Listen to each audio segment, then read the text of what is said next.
I bought the book, I bought the mug, I bought the t-shirt in London. Don't think that we're selling anything here. I just need to lose some weight so I can wear the mug. Haha, that's a joke.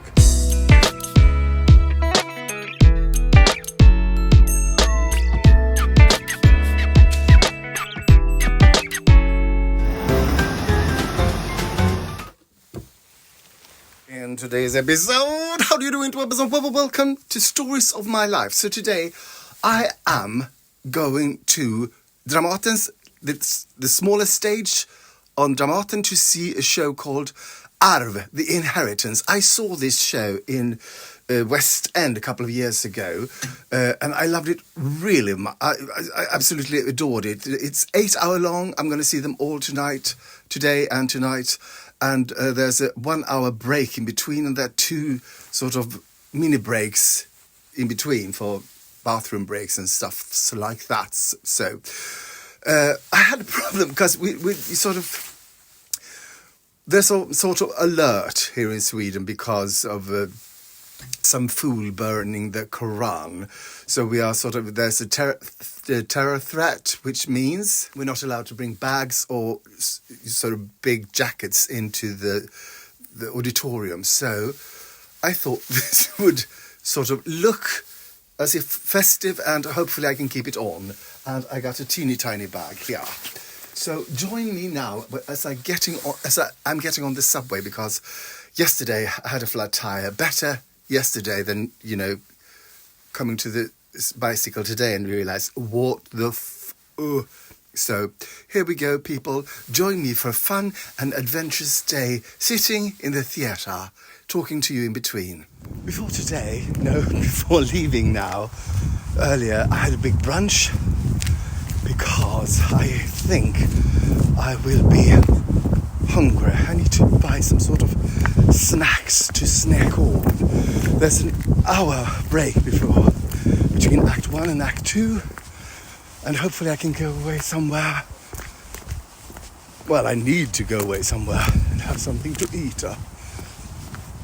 Then again, I might not drink as much water as I should, because you're inside all the time and you don't want to be sort of like, oh, sorry, I need to go out and pee.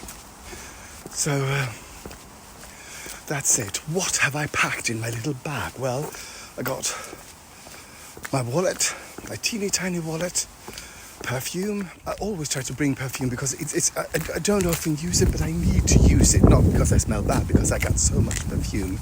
I need to use it. Oh, the woman before me, she's smoking. No, she's not smoking, but she smells of raspberry. Like kids' perfume. Anyway, what else? Oh, I got a battery for my phone and reading glasses, teeny tiny earphones, headphones. No, in-earphones. In-ear, I don't know. Pads, don't. We're coming up now to the dreaded subway. I don't like taking the subway. It's sort of like, it's like cattle. We're down at the subway and we are here. And we are going here. Östermalmstorg. That was the Royal Swedish Dramatic Theatre, is Dramaten for short. I know and look a little bit ridiculous wearing this at 11 o'clock in the morning, but I realized people will think I'm doing the walk of shame with the shades and sort of like, very hungover. So people will think, oh, he's cool, he's been out all night. Yay.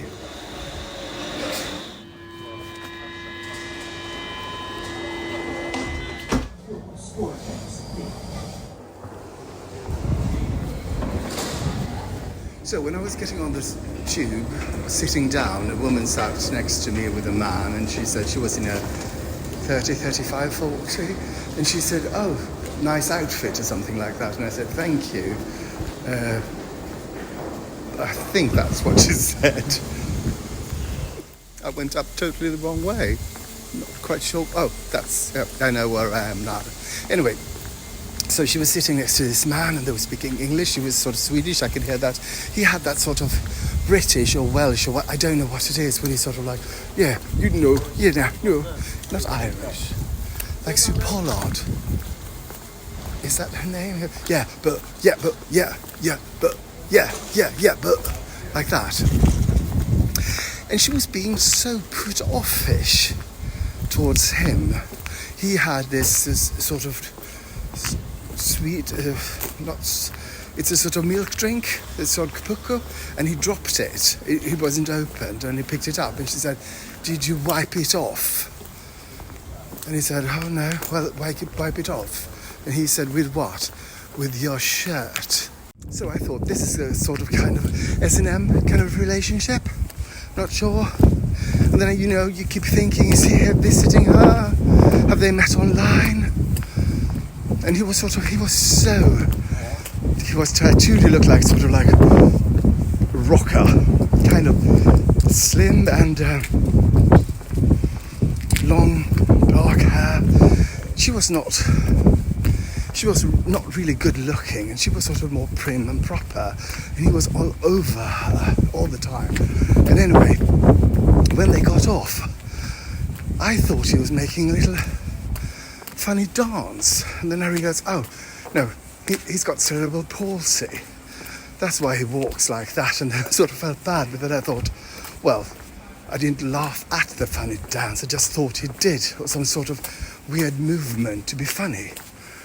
But obviously not. We are now in one of the posh neighbourhoods in Stockholm called Östermalm, the East Islands. No, well, yeah, the East Islands. Or Malmö, I don't know what Malmö is really. And anyway, this is a really posh street. We are going that way, towards the sort of outskirts of this posh area. So this is the Royal Dramatic Theatre. This is the teeny tiny stage, the smaller stage, and that's where I'm going. I expect to be, I saw this show a couple of years ago in the West End. It was one of the best things I ever saw. The time flew by. Actually, it flew by so fast that I can't really remember much about the show. Sort of, it's based on Howard's End, but set in a gay setting during the AIDS crisis. And it's sort of a man who inherited another man's house in the country, which is the story of Howard's End. Hopefully this is good. I heard some people who've seen both, because usually they started out playing this production in a quite smaller space, sort of where they were, I don't know, they were moving, where the people were sitting, or something like that, and everybody loved it. And now people who have seen both says, well, this is sort of a letdown, and the cast is not as great. So hopefully it is. I bought the book, I bought the mug, I bought the t-shirt in London. Don't think that we're selling anything here. I just need to lose some weight so I can wear the mug. That's a joke. What I hope for is good acting.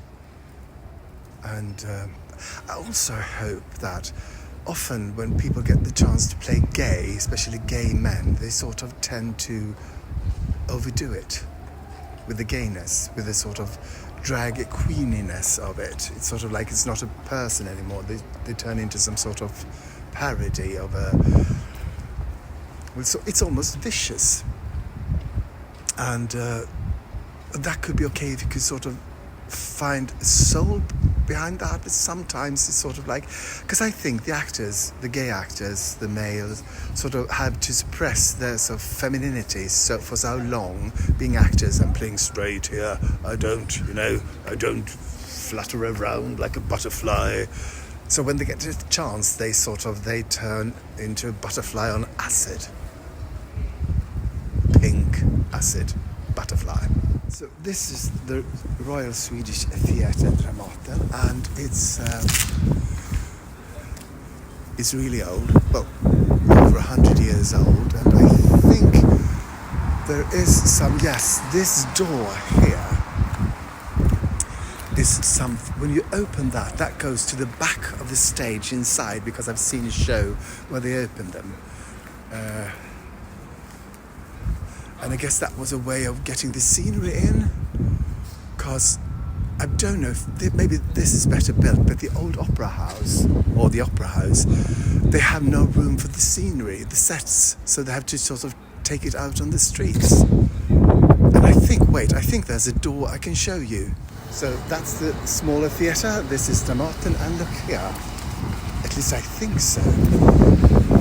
This door here, look at the height, but not the width. And it says Lastplatz, which means a place where they sort of load stuff into the theatre, and this as well. So I guess it's a shame they have to do it out in the streets, right? It takes up the whole block. Okay, let's go see some gay guys. Oh, by the way, I think there would be a lot of gay people in the audience, gay men, because sometimes I wrote a gay play once, and sort of you got all this audience coming and gay people, and many of them never go to the theatre because they don't feel, I guess, represented. So they come when there is something gay going on, and sometimes they're really disappointed that there's no nudity. In between the acts, there's a 1 hour break for dinner or lunch or whatever, and I'm trying to find a place I can go to. Needs to be a fast food place, I think, so I can just wolf something down. So over there is a burger joint. Oh, I sound like a gangster, don't I? A fast food chain burger thing. And here we have 7-Eleven. I think they have vegan food here. But now, again, let's go. Oh, this is so fun. This is a Swedish actress called Margareta Krok. She died 10 or 15 years ago, 20 years ago. And she was fantastic and loved by everyone. And now they put this statue here, and it's heated, so people touch her stomach. And she usually stood here smoking. I think she died from cancer. Here we go. By the way, my hack with tickets, because I never know where I put them, is nowadays I take a screenshot and I put them in an album amongst the photos. The album is called Tickets, so then I always know where the tickets are, because otherwise where are they supposed to be? I don't know. So far I've seen 2 gay personas. One I knew.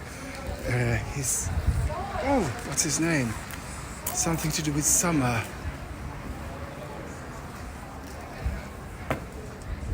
Damn. I'm so bad. He's Asian and he's got an Asian name, and it's Summer.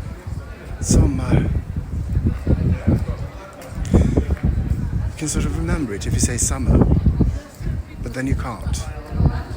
And by the way, there's this sort of bridge, the bridge of size between this house and that house. I guess people are getting, I don't know if they're getting dressed in there, or if they've got the dressing rooms there and then they walk this way, because I think this is an old cinema. This is not very big. This is going to kill me if I can't remember his name.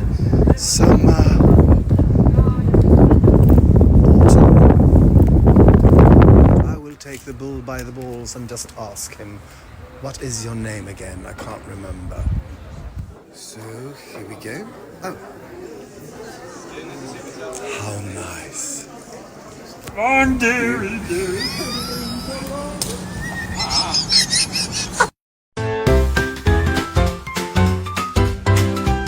Well, he was out of work, just minding his day. Then a friend from said, come right away, I'm moving on. I've got a new plan, but I don't know you'll be perfect. You're the dresser man.